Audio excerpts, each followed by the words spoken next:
नमस्कार मंडळी, कसे आहात? 2025 सुरू झालं आहे आणि बऱ्याच जणांचे नवीन नवीन रेझोल्युशन्स झाले असणार आहेत. त्यापैकी एक सगळ्यात महत्त्वाचं, उच्च शिक्षण घेण्याकरता बऱ्याच जणांना परदेशात यायचं असतं, अमेरिकेत यायचं असतं.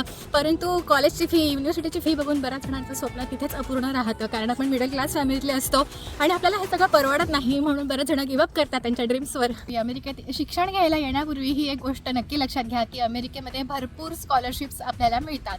सो काय काय त्याचे क्रायटेरिया आहेत, त्यातला नंबर 1 क्रायटेरिया म्हणजे मेरिट बेस्ड. सो जर तुमचा जर GPA उत्तम असेल, किंवा जर तुम्ही एंट्रन्स एक्झाम जेव्हा तुम्ही देता, GMAT म्हणा किंवा GRE म्हणा, त्याचा तुम्ही टॉप स्कोर केला तर तुम्ही या कॅटेगरीमध्ये बसू शकतात आणि तुम्हाला स्कॉलरशिप मिळू शकते.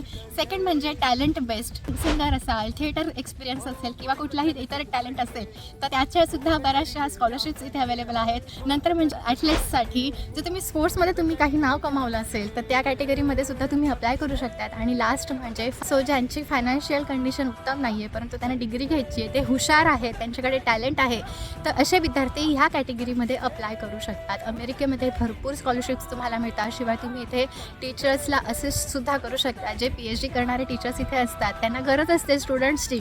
सो तुम्ही हे सुद्धा इतर गोष्टी करू शकता जेणेकरून तुमचा इथले लिव्हिंग एक्सपेन्स, ट्युशन फी या सगळ्या गोष्टी कव्हर होतात. त्यामुळे आत्ताच चेक करा तुम्हाला ज्या युनिव्हर्सिटीत ॲडमिशन घ्यायची असेल तिथे कुठल्या कुठल्या स्कॉलरशिप्स अवेलेबल आहेत. त्यांची डेडलाईन चेक करत राहा, त्यांच्या ॲप्लिकेशन पूर्ण करा आणि रेकमेंडेशन लेटर इथे सगळीकडे लागतं. सो त्याला अंडर एस्टिमेट करू नका. All the best.